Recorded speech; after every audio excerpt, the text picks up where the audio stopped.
What's up, guys? It's Meow, and I am back with another video tonight. And it's almost 11 o'clock, but whatever. I'm going to go ahead and review night one of the 2021 WWE Draft, which happened tonight on SmackDown, or during the SmackDown show, I should say. Um, and we do have quite a bit to talk about.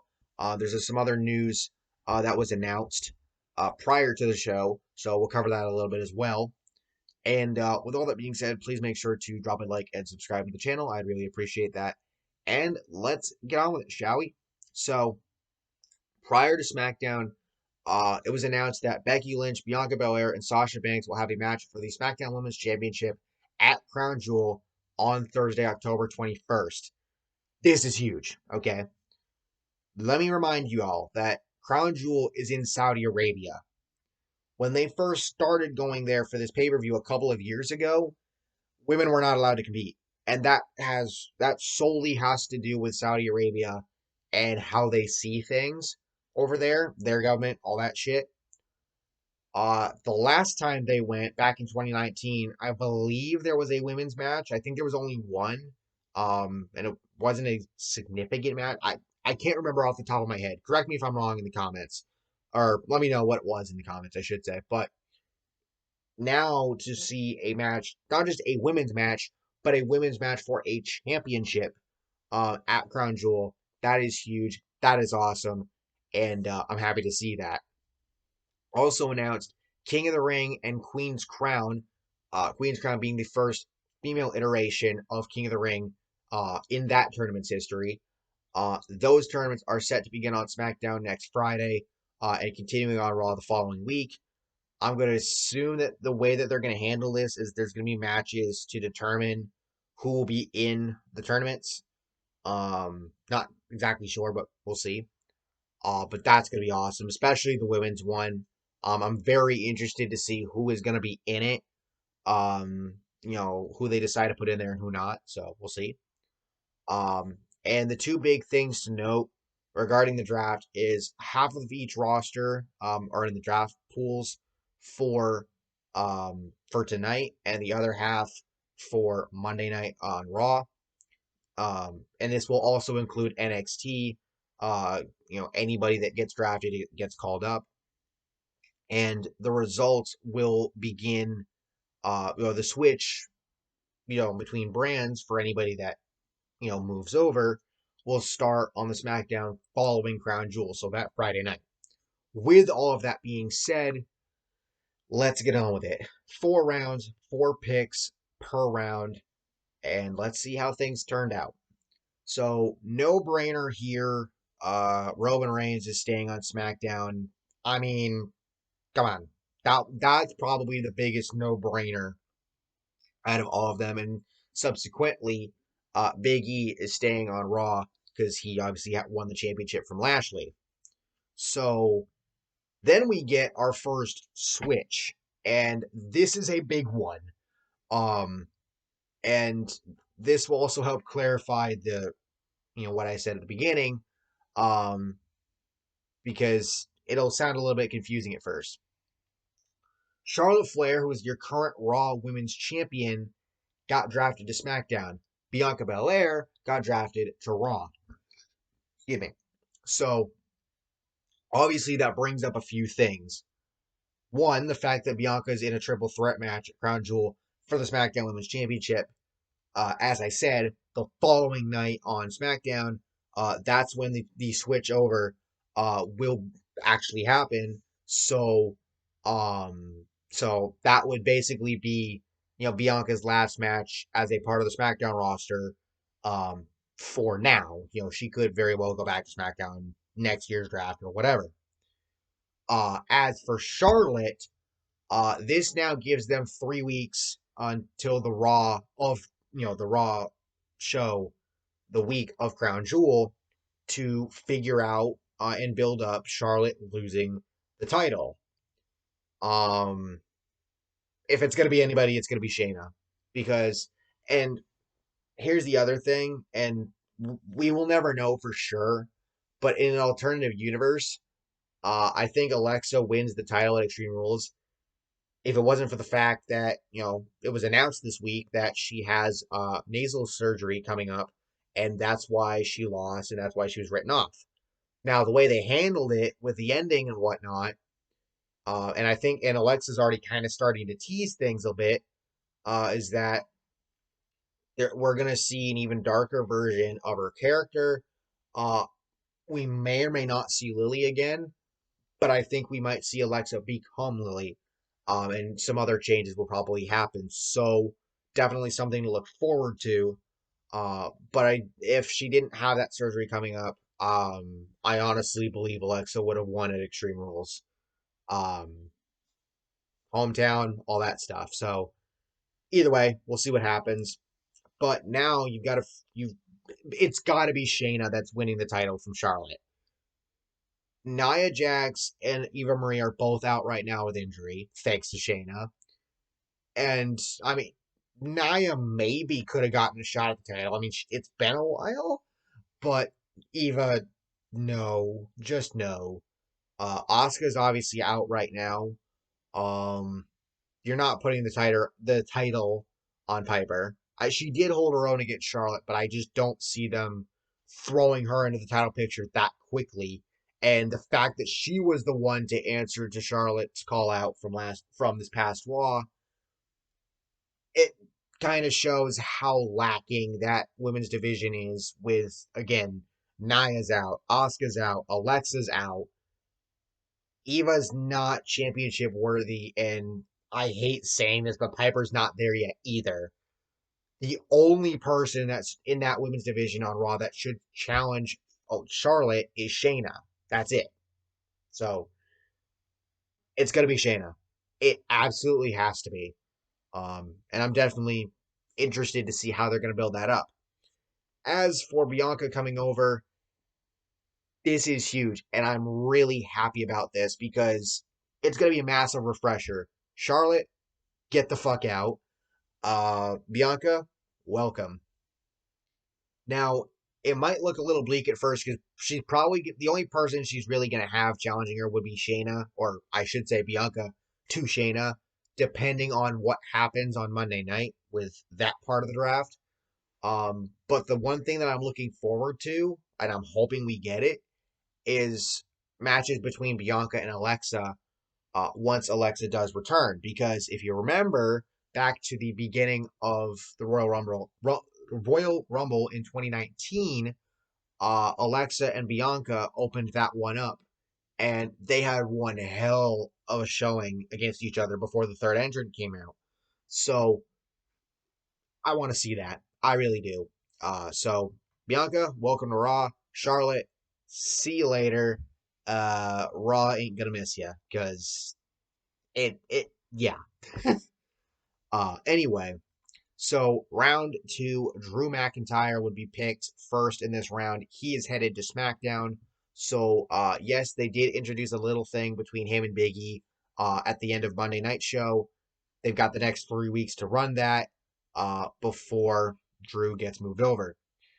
And speaking of Big E, his New Day teammates, Kofi Kingston and Xavier Woods, they're he- ow, they're headed to SmackDown. Now, the pick prior to that would be RKBro.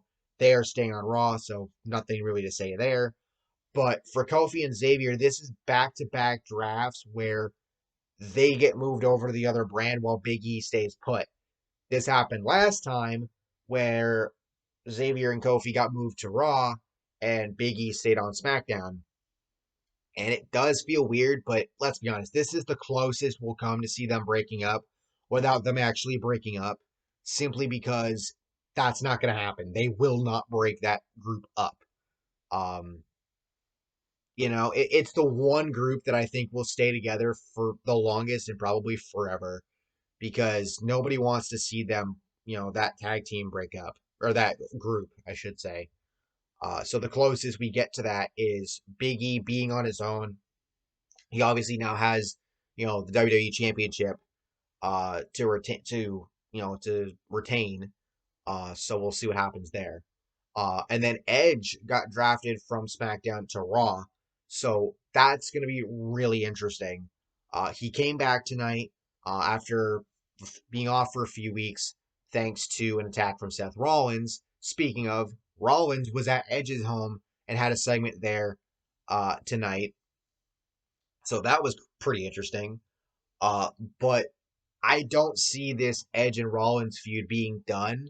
So I think even with Edge getting moved over, so methinks Seth Rollins might be coming back to Raw on Monday night. We'll see. Round 3, Happy Corbin, aka Baron Corbin, and Madcap Moss, aka Riddick Moss, who just returned recently after being gone for quite a bit with, I believe, an injury. And they will be staying on SmackDown. I believe I saw something that Moss had previously been on Raw before his injury. So, and then of course he just got moved to SmackDown to be with Corbin. So it is what it is there. Super Brutality, yes, that's what I'm calling them.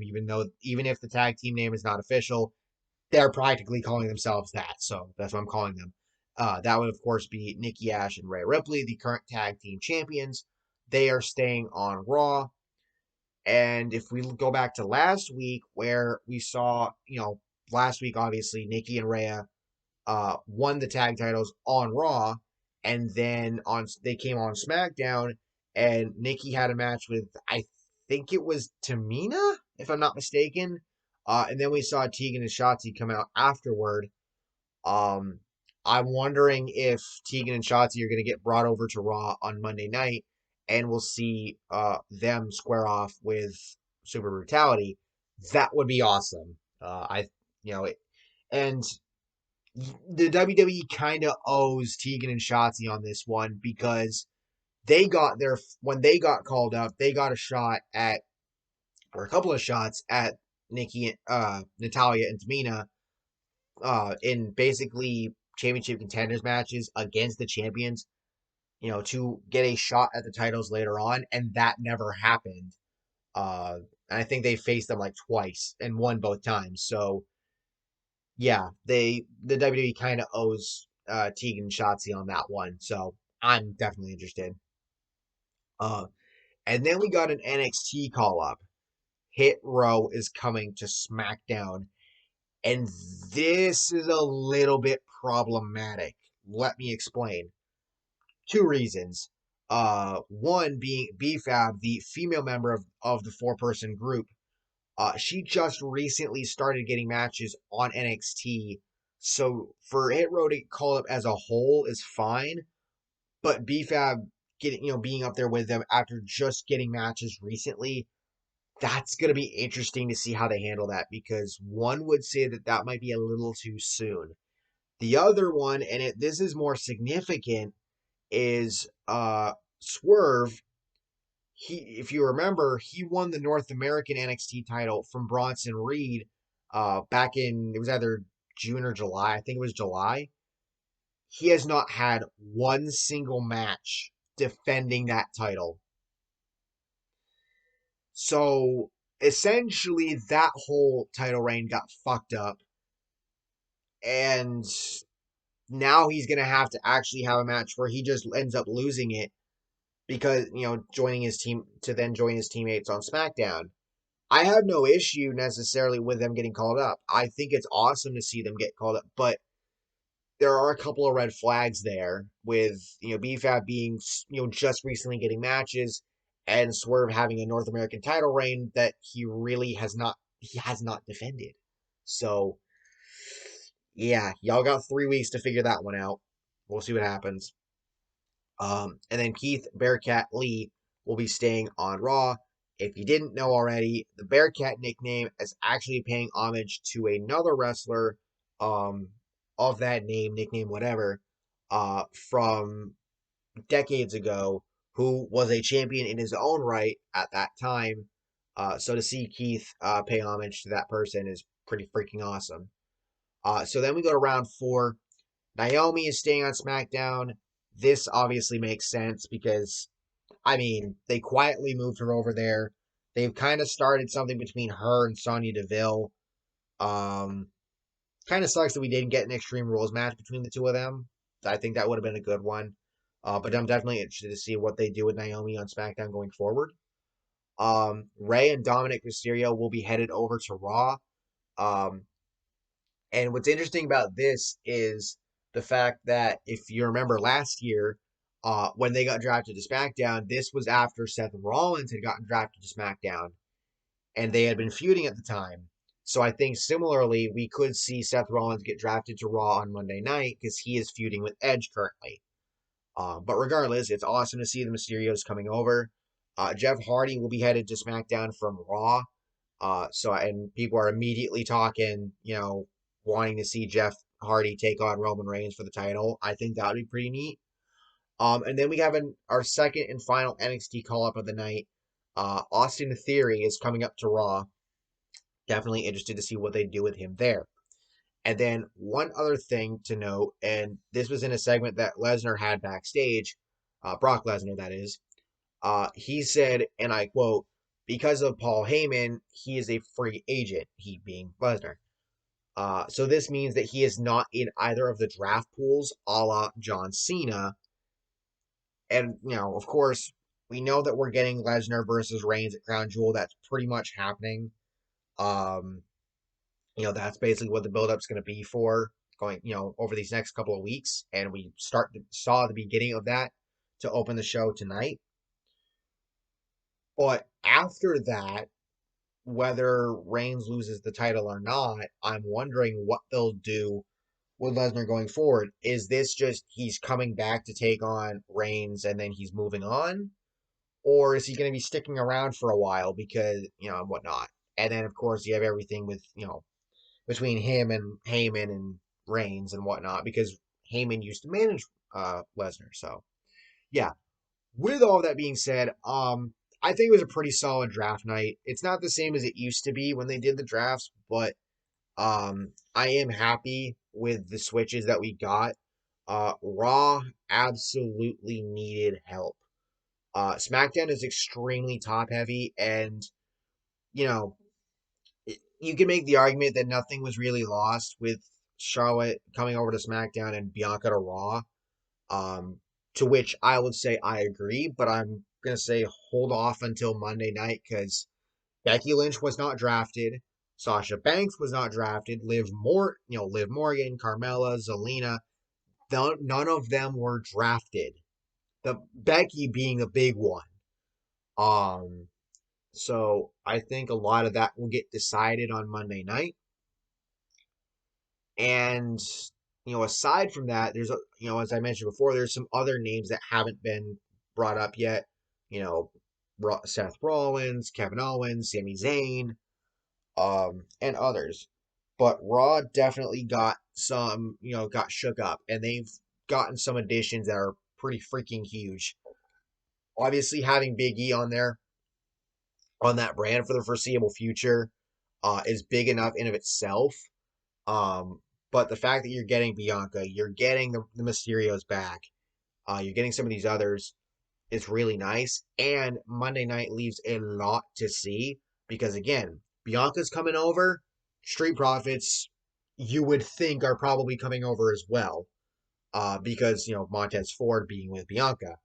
Or do they split up the Street Profits? That's going to be interesting as well. The Usos were not drafted. Now, will they stay on SmackDown? That's a possibility, especially because they have the titles. But them not being drafted tonight builds up some tension, considering that Reigns was drafted.